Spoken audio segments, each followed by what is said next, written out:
I didn't have the conviction or the confidence to do anything about it and say anything about it. And at this point, I just didn't have it in me. And Yeah. I don't know. There are all kinds of decisions where I'm just like, I was not anywhere close to my best.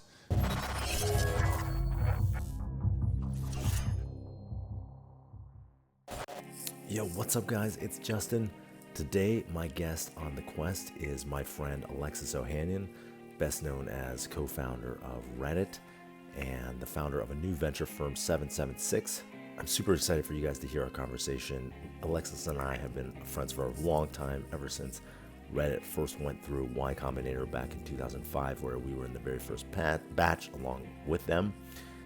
If you like this episode, make sure to like the video, smash subscribe, and you can check out all quest-related content at justincon.club. We changed the URL. So here's my conversation with Alexis. I started a new fund recently. You started Congrats. A fund recently. Go. Everywhere, thank you. Everywhere I want to be, you're already an investor. So tell me about it. I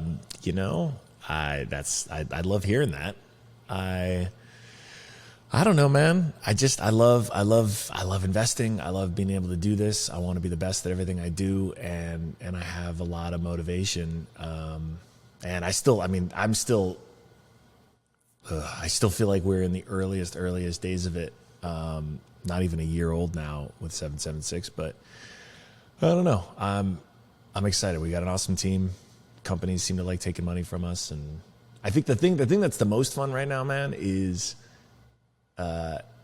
in the last year or two, everything's been upended, and COVID just accelerated so much in so many industries, including even investing, right? And you're seeing, just like Substack unbundled journalists, Twitter, we're really in a bunch of back office stuff, unbundled investing. And you know what founders now care about. Look, think of the old YC Bookface with fund reviews. I don't know if it still has this. I don't think I'm allowed. I don't think I can see that part of Bookface. They don't have it by individual, right? It's just firm, like a firm score. That's right. It's just firm. The reality now is founders want to know, who am I actually working with? I don't care about the brand name on the door. I don't care about the Washington Post. I care about the journalist there. I don't care about the firm. I care about the individual. And it's happening to investing, and it's been fun because I've had more and more friends of mine who are in different industries, who have a little bit of money, who want to be a part of these startups now that we've been able to bring in and stuff. And I think it's a great time to be starting a new firm. And I just, the universe is sorting it all out, man. That's a very kind of contra Silicon Valley wisdom position, right? Everyone's saying like, oh, it's too crowded. There's too many firms. Everybody seems to have a firm. Yeah. Why is it a good time? Well, I guess I have, and I know you do too, and this is something Gary and I share as well, like a very plus some, positive some, whatever it's called, growth mindset, right? Someone else's success does not mean less success for me. I really try to keep that top of mind. And then when I think about venture and I think about all the competition, I'm like, this is great. Like, this makes everyone better. And I think everyone has to agree that venture, it comes from finance. So it has all the trappings of finance, all the bullshit of finance, all the lack of operating experience of finance. And this is a forcing function for it to level up in a huge, huge way. And so I think if you look at the people who are complaining the most, they're not often the people who are winning.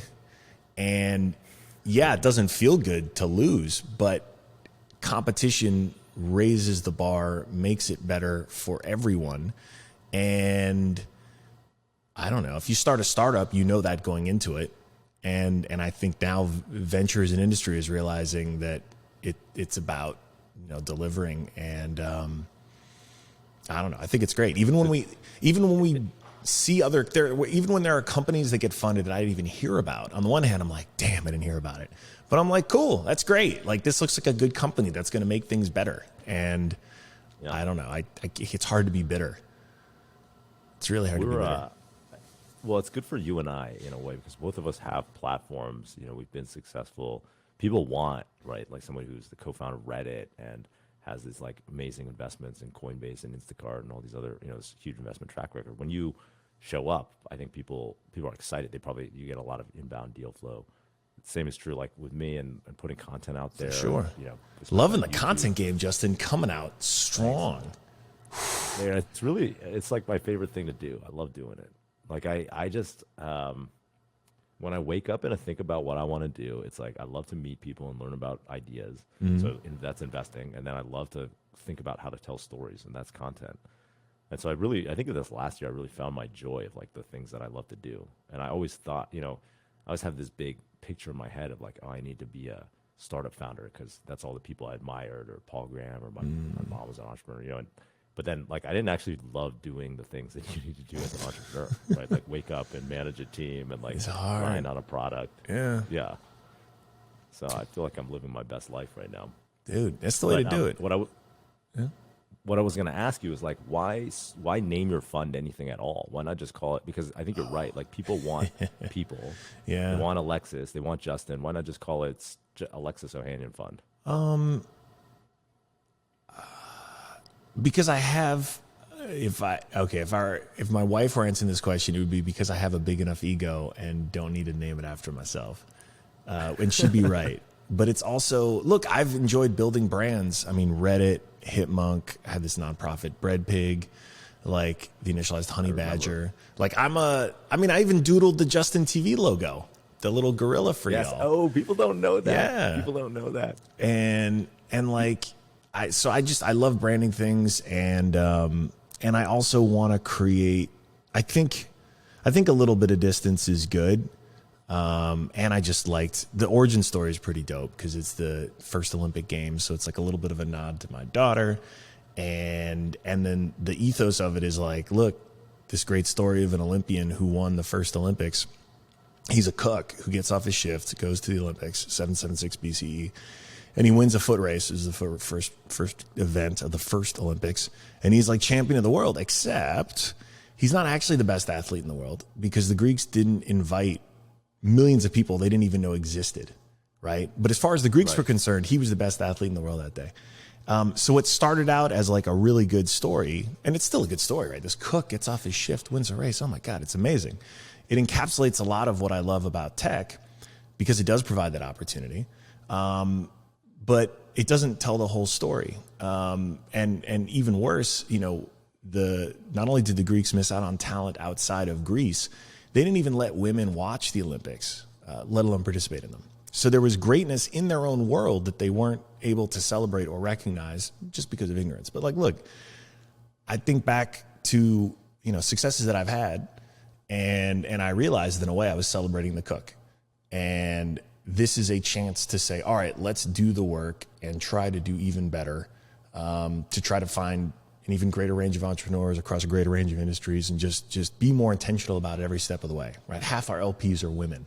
That was not an easy thing to do because most of institutional finance is still very, very male dominated. And like candidly, after a while, we just started focusing on high net worths and individuals and smaller family offices just to get to the number quota we had going for us because we wanted a community of investors that reflected the community we served here in the US, and half being women made sense. But like, I don't know, man, I think I really believe in the power of storytelling. I believe in the power of creating brands, and so 776 is going to be the last one that I create. The last one you create. I like that. Yeah, I'm done after this, man. This is life's work. I don't know if for sure. it at all, but I realized what I ultimately needed was like, this is the first thing I've ever actually created by myself and with a team for sure, and with a founding team, but where, look, I know how to invest. I know how to build software. I'm building a software enabled venture firm. I have a vision. I'm at an age and a point in my life where I know exactly what I want to do. I know how to do it. And I just want to go, and I want to build a team of people who I can support and help be great. And I want to build the next generation of investors. That's why we did open applications for our operating partner roles. Like I want to build something that scales beyond me. but I'm not a dumb in different ways, but I'm not a naive 21-year-old out of college starting my first company again. And I'm just ready to build, man. I look back on that kid and I'm just like, God, so many lessons learned. And I mean, look, I look forward to 10 years from now thinking the same thing about me, present day. I think about that a lot. It's like, well, I was such an idiot 15 years ago. There's so many things I wanted to teach that person, 15, who was like the 22-year-old Justin, right, when I first getting started, or I guess 23 years old now, 15 years ago. And that's what the point of my content, like in the YouTube videos, the podcast, it's all about like, what are the things I wish that I could have communicated back then? Now, I probably wouldn't have listened because I was not in a like very open frame of mind. Yeah. So what are some of those things that you would have gone back and, told yourself? God, so many fucking things. The best thing and worst thing happened to me just in the first year of founding Reddit. Cause like when we got to Y-Combinator, this was really like, I felt I did okay in high school. I did well enough to get an UVA. Applied early decision though, which helped. But I got accepted. It was the one school I applied to. I got accepted, thank God. So I got in and went through that and worked really hard, got good grades, double major, all that bullshit, which was a waste of my time. I really shouldn't have invested as much as I did in my grades, but I had this mindset of like, I'm going to be a lawyer and I need those grades to do well. So I went and done that. And then thankfully, I go to that Waffle House, walking out of the LSAT and quit it and said, forget it. I don't want to be a lawyer. And then I talked to my roommate, Steve, and I was like, dude, we got to start a company. You got to quit your job and come do this thing with me. And, we applied to YC, all that stuff. Okay, we show up at YC, and I think that was the first time I really felt like I didn't belong somewhere. And so I would have told myself, yo, dude. Those early days of YC? Yeah. Like when you walk into... Yeah. I totally agree with you. I don't know if we ever talked about that, but like, I was like, I'm fucking dumb compared to you. Well, like, I got told that. It was interesting because, right, I programmed in high school, all just self-taught, and then a little bit in college. But Paul, I think, had and I was a history and business major at the end of the day, so I was a double major in the wrong things. He thought you were the business guy. Yeah, but he hated business guys. He absolutely did. But even better than that, and I'll never forget this. This just gives you a sense of how coddled I was for the first 21 years. I still remember you remember Simon, Aaron Swartz's co-founder, the Danish guy. He was only there for that vaguely for that summer. Yeah. So. Well, anyway, I don't know why this sticks in my head, but anyway, he's Danish and he spoke some German, and I was like, oh, cool, I speak German, so we're talking to each other in German, and I think Paul had overheard us, and then later at the dinner had pulled Steve aside and was like, wow, Alexis sounds so much smarter when he's not speaking English, and then of course, oh my God. And then of course Steve comes over to tell me this, and I'm like, wow, like this guy, which essentially says, if I don't understand the language or the words this Alexis guy is saying, he sounds much smarter, which means I must sound really stupid when I'm speaking English, which was a weird. It was the first time I'd ever encountered that kind of hostility from someone who I respected. Right? I mean, I'd had snarky professors and different stuff like that, but here was someone who, was investing in our company. And I think just had a very different worldview. There were lots of things I think Paul just had never really been exposed to in life and perspectives and different things. But I was like, man, this is interesting because that story's still in my head for 10 years. I mean, 4 years later, I was on stage at TED. And I remember giving this talk and coming off stage and feeling so jazzed and so motivated and like, yeah, it was pretty good.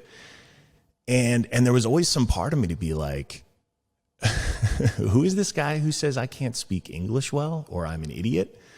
And I think in hindsight, it made me so grateful for those moments because I think I was hungry for them because I'd never had them before. Because like I said, I'd been so coddled for the first, 21 years. So that was a driver for you. I mean, it was a stupid little thing, right? Yeah. Such a what's stupid funny throwaway is that thing. Paul actually, he came around, like, right. He hired you at Y-Combinator like several years later. Right? Yes. And he was like, I think you were actually the person who convinced him that like the non-programmer of the team often has equal value or more, right? Sometimes it's like Debatable. because, well, I think it's because when we came into YC in that very first batch, I remember it was like, it was so programmer focused. In fact, I was like a very terrible programmer, but I was kind of hiding behind that. I was like, oh, and then I would just let Emmett do all the talking, you know? Because like people would be talking about, they'd bring up some programming concept, and I'd be like, well, I have no idea what that means. I like make JavaScript front ends or whatever. But see, that still was cred though. Yeah. But I feel you. Yeah, exactly. I was hiding behind that. It was an intimidating thing. But here's the mind job though. So I carry this story around for a while, and it's. What was I going to say? And I remember having a conversation then, this is probably a few years ago, with Serena. And I'm talking about the early YC days and this experience. And I realized as I'm telling her this story, I'm like, it took me 20 years of my life, 21 years, for me to finally walk into a room and have someone be like, you don't belong here. Like, you sound dumb when you speak English. And the first time that happened to her was as like a 9 or 10-year-old dealing with some snobby white girl at a country club. And so like, when I think about these little moments that still just like, why is that thing even still lodged in there? The part I'd want to go back to imbue myself with is like, look, yeah, take some motivation from that. But cast it off as quickly as it was cast on you, and don't carry it, because like, this is a light burden to carry. Like, at the end of the day, I get the benefit of the doubt 99.9% of the time, wherever I go, wherever I open my mouth. Even when I am totally unqualified to talk about something, people are still like, oh, okay, yeah, all right. And I think there were all these little moments that I tweet every time that Yahoo rounding error story comes up. I love tweeting about it because it was a very motivating thing to have this guy call us a rounding error and literally did put it on the wall. But like, I think things like that I fixated on and focused on were not always the right things. And I definitely had a way warped perception of just like how intense they were. And then, I mean, like 2 months into YC, my then girlfriend has this accident and, essentially a psychotic episode, and jumps out of a building. And I spent like 2 weeks in Germany with her, and seeing all of that and then her recovery for the next 6 months was, it was the start of a depression that probably it certainly went all the way through to the acquisitions. Like, that's a year. And probably another year after, because then like 2 months after she has her accident, my mom gets diagnosed with a terminal cancer. And like that, when you initially asked me that question of like, what are the things I would tell myself? It would be, one, like, cast off the things that you're going to take really personally and that are going to, maybe really motivate you, but have sort of just be a waste of energy harboring beyond that. And then 2, focus on actually getting help for the things that are really mattering. And that fog, that ever-present fog you're feeling, like, that's not normal. And even the people who might be closest to you, maybe your best friends, just don't have we're kids. They don't have the ability to really be there and understand and all of that. And man, I mean, I should have absolutely been in therapy for that from jump.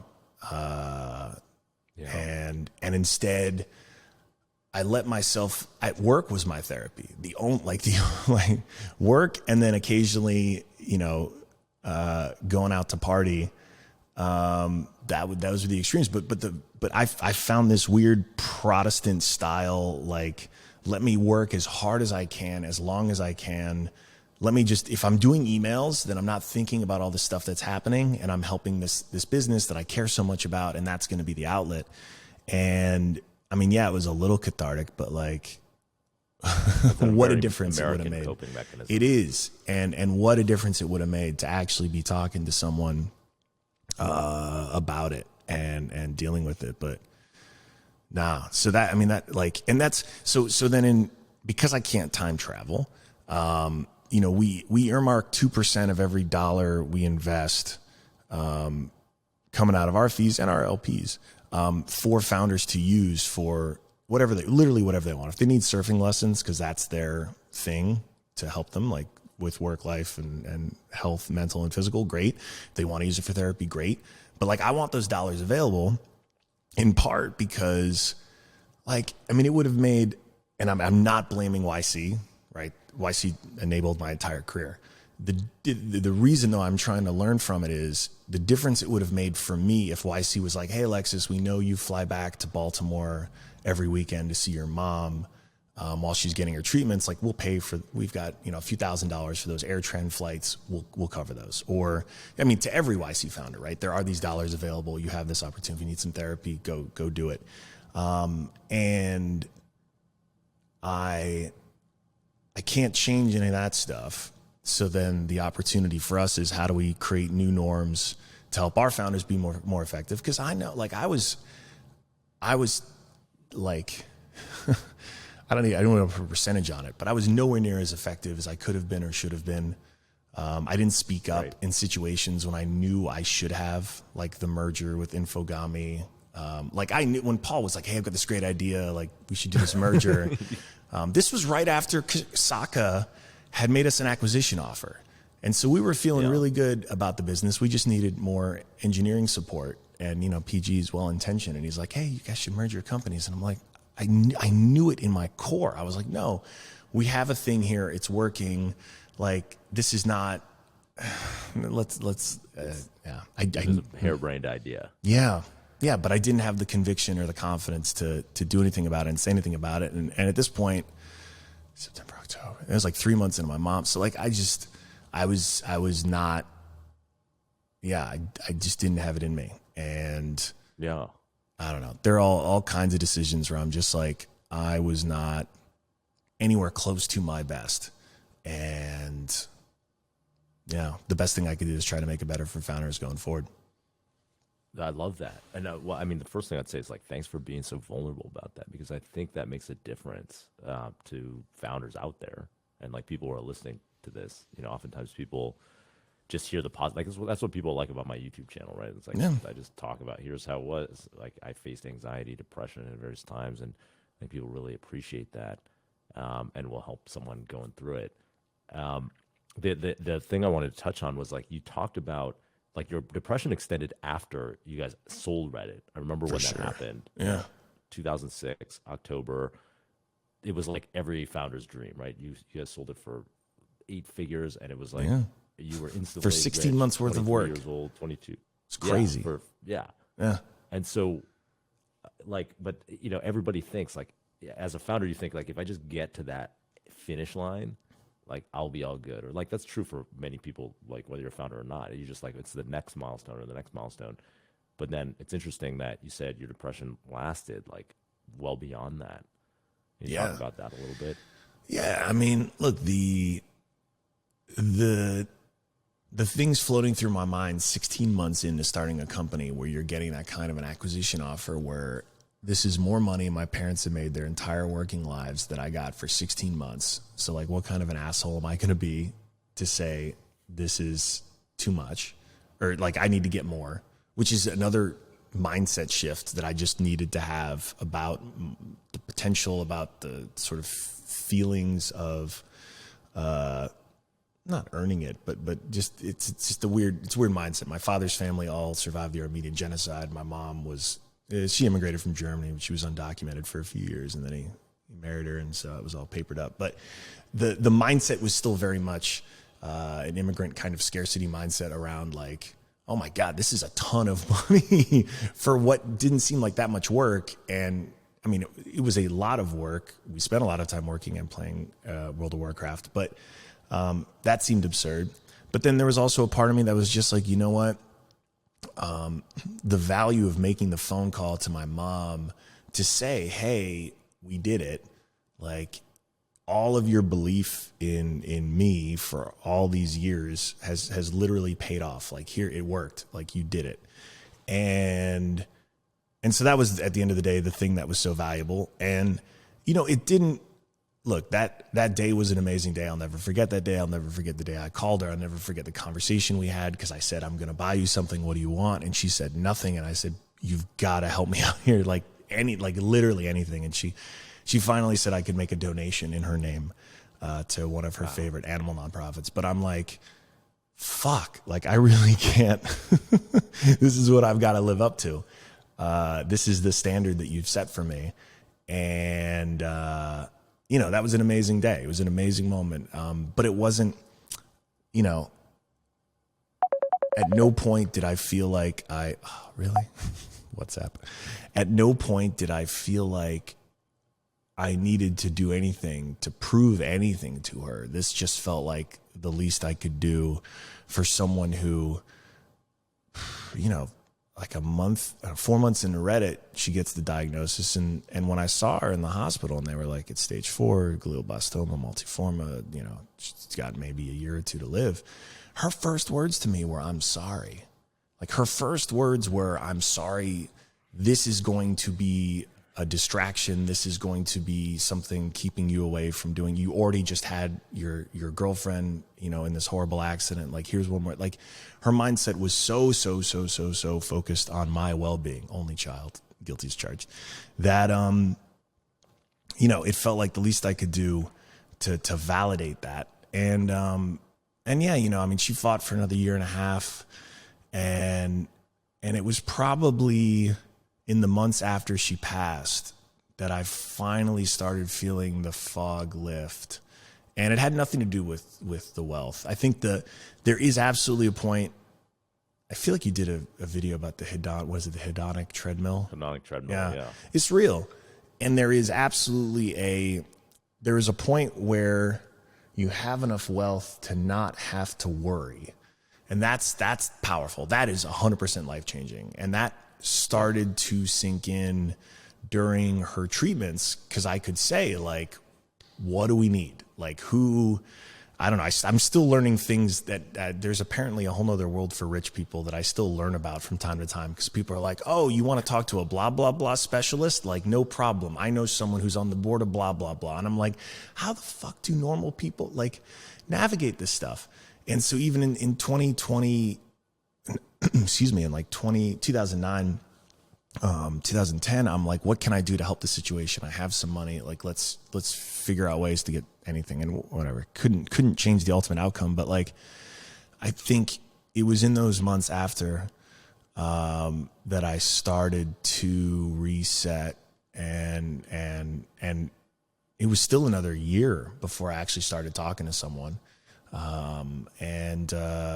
I don't know, man. It's just, I certainly caution any founder against the idea. I will absolutely say, it's the money alone, the wealth alone is not going to, there will not be an end state. If anything, the goalposts move, right? Like we were, having that, the first initialized fund is like a 40x fund or something. And I don't know, it feels good. Wait, for is like, that it? Yes. That was 7 million, right? And then you turned it into 2 billion. No. I think you should don't take your news from YouTube. I think all right. the math is a little, it's a little tricky. But the bigger thing here is like 40x is still, like still the top, very good. 10%. The top 1 out of 10 funds is like a 3x fund, right? Or sorry, is a 10x fund. I don't even know the math anymore. Like the top 40x probably puts you in the top 0.1, Probably. the top 1% or better. Yes. Although it could, it could. I'll have to get. Let's see what the Q2 investor update says. But the bigger thing is, okay. This wonderful year happens and this great windfall happens, and it's like, I don't know. It's like, it's not even a 24-hour memory of celebration. It's like a 2-minute memory of celebration. But like the reality is there just isn't I don't know. There's not an end point. And I've always tried to have this perception of things as a kind of video game, maybe in part because I just grew up obsessed with them. And I do feel like business and a lot of the things that I end up doing, I find myself coming back to like video game type mindset around both what it takes to motivate me to do stuff, especially things I don't want to do, and then focusing on the parts that I really love. And all of my best memories from growing up playing video games were playing video games around the TV or computer and just waiting to take my turn with my friends. And what were those things? Like the achievements, I don't think about those achievements. I don't remember when we unlocked whatever speed run in GoldenEye. I don't fucking remember that at all. I remember, or the sort of, I mean, I remember the sort of feelings around it, but like I remember the time spent with my friends. And probably that's been the best distillation for me of it is, and I saw it firsthand.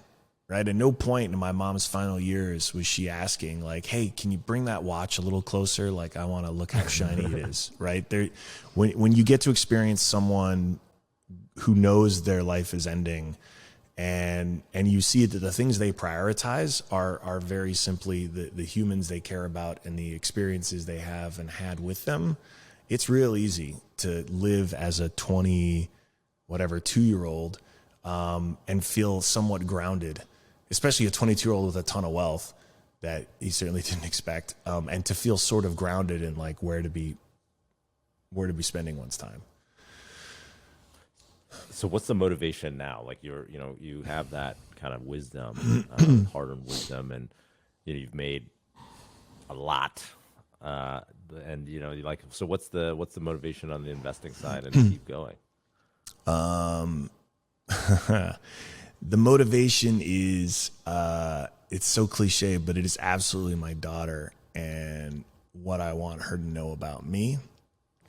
And what's cool is she has no idea. I mean, I ask her what I do. And right now she thinks my job is making pancakes, which is great, which I do every weekend. I'm very proud of those pancakes. But, she's still developing a mindset around what Papa does for a living. Like I said, I'm from jump. Like I'm a very competitive person who is married to someone who it's actually kind of nice. Like I will never have the impact on the world that Serena Williams has had ever. And a lot of that's just because of who I am and what like, there's literally nothing I could do because of who she is and what she represents to so many people all over the world. And that's actually really liberating. On the one hand, because it's not even a contest. But it's also very motivating because our daughter is going to have people coming up to her for the rest of her life saying how amazing her mom is. And they're right, and they should.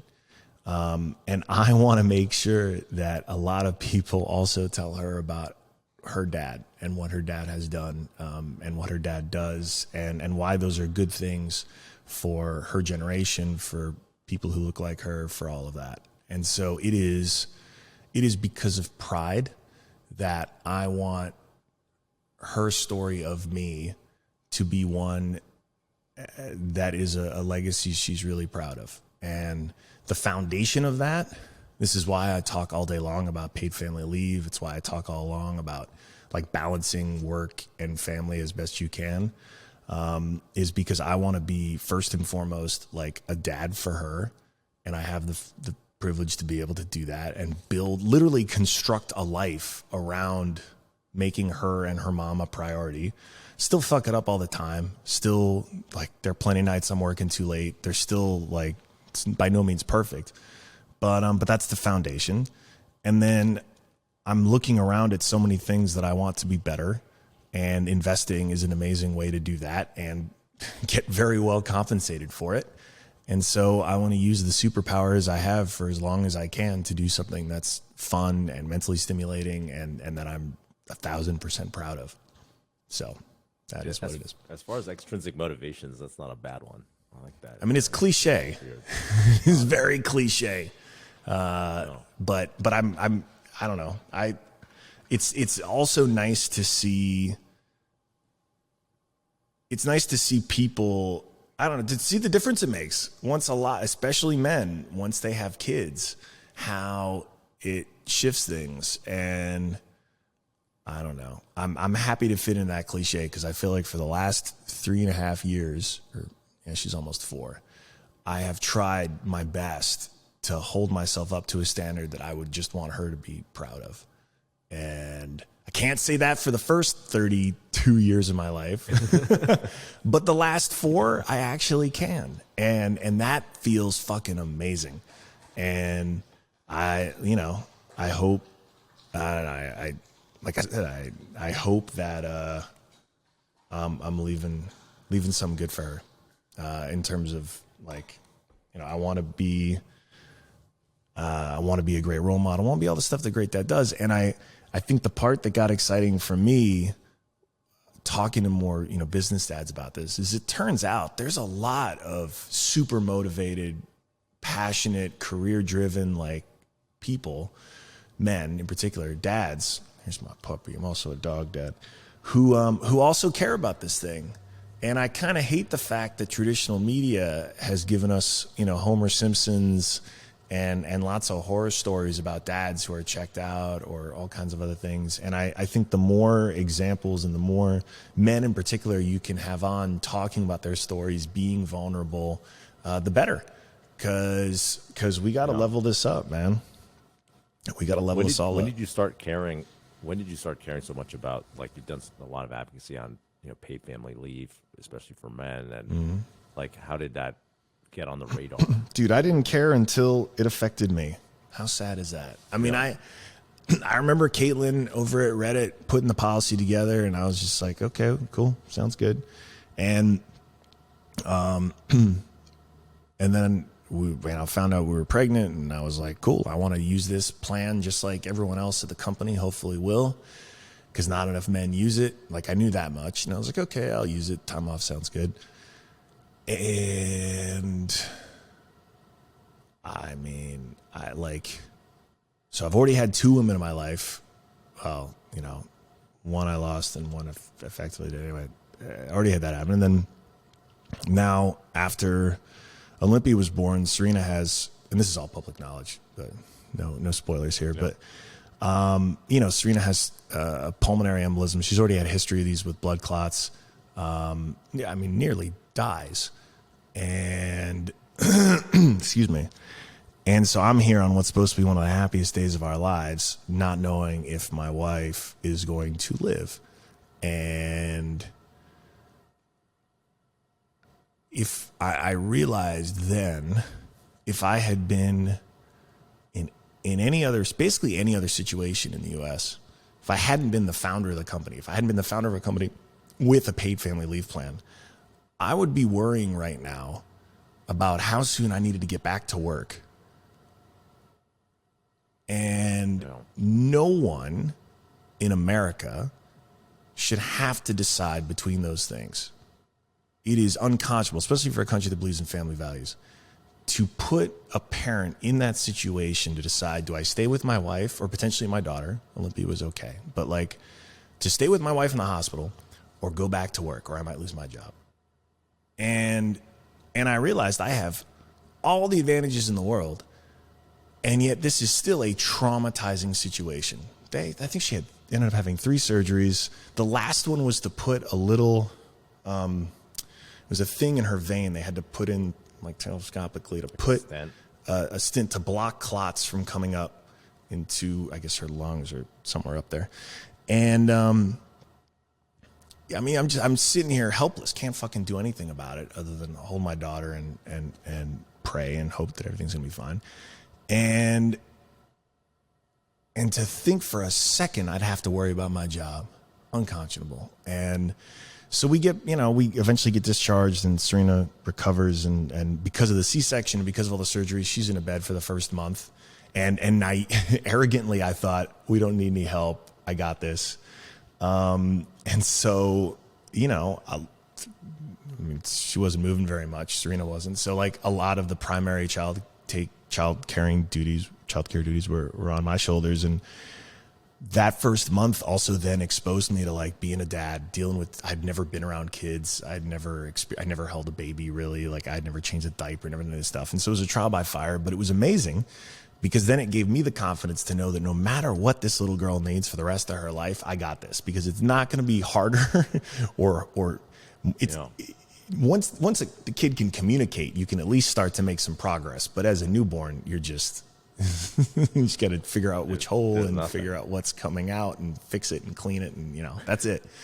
And I am just, I'm grateful for that experience. And I knew then that I just needed to spend as much time as possible to make sure that everyone could get access to it. And that was it, man. But really, if, again, candidly, if those things hadn't happened to me, I think I would care about it. Sure. But not in the same way that I fight for it. So, I don't know, man. It's just, I can't unsee it now. I can't unlive that. Yeah. I'm very inspired by you, and how you approach being a dad.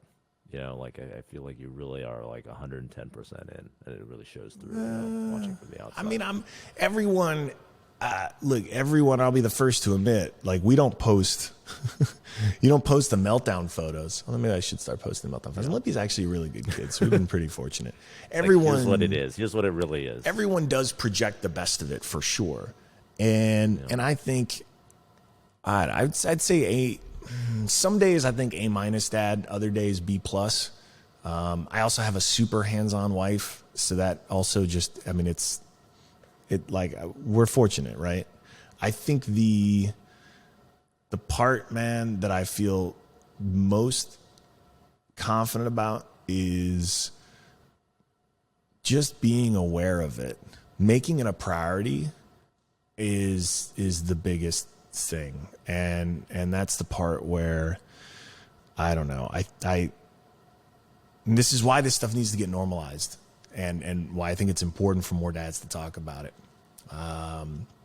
Because I think it turns out actually a lot really do care and really do want to prioritize and really do want to be good at it. But like I said, B+. My pancake game is strong. You can be very impressed by that. Are you going to have more kids, you think? I mean, no scoops, but yeah, I hope so. We got some stuff to, I mean, I don't know. We'll unclear when, but yeah, I would love to have more kids. Serena would love to have more kids. I want a basketball team is what I told her from jump. So I don't know if we're going to get to 5, but we'll see. Adoption is always an option. I don't know, but it's definitely the hope. Dude, I can't imagine those early days of having a kid. Like 5 kids. I used to want to have a lot of kids, but now you can have more. Live through the first year or whatever. Yeah, we'll have more kids. All right. But living through the first year, though, I'm like, oh shit, that's a lot. Yeah, yeah. So it ages you. It really does. It really does, man. Yeah. But have more. Have more, man. Yeah, I think we will eventually. What else did I want to talk to you about? I guess we could switch gears entirely. One thing, it seems like you've been doing a lot of, this is like a personal interest of mine. I've finally gotten on the crypto train. Finally. And I'm like, yeah, finally. I feel like 8 years later or whatever, because like you went on Rogan a long time ago, right? And yeah, I was trying to tell the world. Yeah, 2014, I think, 2015. Wow. And now it's finally, I'm finally converted. I should have listened a long time ago. But tell me, like, I'm curious what you think the future looks like in terms of like what in the next couple of years, what are like, we're still waiting. What convinced me that crypto is interesting is we finally starting to see consumer applications. I'm an advisor on this project called Audius, the Audius project. Yeah. That has like a music. Music that work. I actually thought they would never work technically, to be honest. But then now it's like starting to work, and we've started to see some of my other friends' projects work. Like, what do you think it looks like in the next couple of years? Like, is the future that every app becomes decentralized? Or like, what's going to happen? I have the same North Star around like user experience. It has to be a great user experience to win. And we are starting to see it. Certainly around gaming, you've probably seen all the Axie Infinity stuff the last month or two. I mean, that marketplace. Are you buying land in Axie Infinity? I did buy. I finally bought some land on Axie. I'm an angel investor, and then I was like, you know what? The real move is to buy land. So, I mean, my closest friends are all the guys I grew up with, and we've played video games since first, second grade together. And I pitched them on Axie and Web3 gaming broadly, maybe like 6 months ago, last year, and they had the same reaction, which is just, this seems too clumsy. It's like, I got to do what to sign up. There's just a lot of steps. Even just like, I have to create a wallet. What? And now that the rails have gotten better and more seamless, and there's enough people and enough dollars flowing through it, and these games are actually like fun, I think gaming is going to see it move very quick. I was also in So Rare, so you see it there with fantasy soccer. Like, that one is a no-brainer because people are already wasting, they're including me, their hard-earned money for digital goods that are worthless outside of the game. And now that platforms like Twitch, shout out, exist for people to broadcast, I mean, I think you're going to see, you don't need the big marketing budget, right? You're seeing these flywheels spin up and so fucking fast. And the logic for gamers makes sense because if you've spent a bunch of money, you've given EA Sports a bunch of money or Activision a bunch of money and just have a trinket that's like nice to look at but utterly worthless versus one that could appreciate in value. And if you pride yourself on being there early and knowing about what's cool first, like you actually get rewarded for it. That mindset shift around games is just, I think it's going to be, that'll be the frontier for the next few years, because it's real. Like it's truly global, and the user experience is pretty damn good, and it's only going to get better. That is not a financial recommendation to invest your life savings in Axies, though. In Axie land. Yeah. Like, what do you think happens? I'm curious how this plays out in terms of like creation of the metaverse. Is it like there's all these different like game, kind of private or decentralized game companies that create their own thing, or is there ever like some sort of melting together of all of this stuff? Like, I feel like in Ready Player One, there's like one land, there's like one metaverse. Is there like, how is it? Could there be one metaverse? I'm like so interested in like how it's going to play out economically between like all of the people creating, like what happens. There might be, it seems like there should be consolidation at some point, but I really don't feel confident saying what's going to happen here because it is also, it's both right decentralized from the start, and it's also subject to the whims of communities in real time. And this is the meme stock phenomenon. Like, that is a glimpse into a new normal because communities can organize rapidly. They can transact rapidly 24/7. And so maybe consolidation doesn't happen and there's just a ton of different metaverses. And then maybe someone tries to build something. I mean, I think that they were just talking metaverse aggregator. Yeah, some aggregator. Yeah, then someone builds the the Reddit for metaverses, or the Yahoo front page for the Yahoo News front page for metaverses. It probably does still go through the same cycles of consolidation and decentralization, whatever it's called, the splitting up of things and back. But if all the energy around crypto makes it feel like it's going to take longer to get to that consolidation phase, but maybe not. Maybe it will just speed up like everything else. I don't know. We should fund it. We'll fund it together, Justin. I want to fund it. I just have no idea how to evaluate any of this stuff. I haven't funded any gaming stuff because I don't know what's going to work. I actually haven't played game. When I tell people this, they're like fucking shocked. But I haven't played games in years. Then I don't know. I don't know what's going to work anymore. I'm fucking old. I get I'm one of the old guys. You're definitely old. Get the next Twitch. Yeah. No, I feel that. I play a little bit. Well, you're an angel investor in Axie Infinity, so you're still in it. Yeah, I know. Well, yeah, but this is where at the heart of it, Axie and So Rare are not because I'm like an active gamer or because I'm especially good at seeing the future. It's like the right founders, like getting into that network, founders tell you what the future is going to be, and you're like, yeah, okay, sure, why not? Let's see. But I'll YOLO on this one. I do think you should game more though, Justin, just to keep up the Twitch rep. You know, why don't you have a Twitch channel? Why don't you have a Twitch stream? I'm a dad now. I don't know about you, but I don't have time for that shit, bro. I gotta do my parenting responsibilities. The gaming hours have certainly gone down, but let me give you a good tip. This is one of my favorites. Yeah. We're still at the nap, so we're almost 4, and Olympia still naps for about a couple hours a day. And the best advice I've gotten from dads further in the game is like, don't break the nap. If you can help it, keep the nap going as long as possible, because you get that nice 2-hour window of just total chill where you get a little me time. The Sunday post pancake nap is often when I get to sneak off. Carved up and put them in a carb. Yeah, in a carb, carb coma. Yeah, I like it. Yeah, that's the move. That's amazing. Okay, I'm gonna do that. Mm-hmm. I think it'll be game time. I'm actually gonna do that. But definitely keeping. I mean, it's not the same, and that's the thing. We ate a lot of burritos on us, taqueria. We ate a lot of burritos on that sofa, playing Final Fight. Yeah.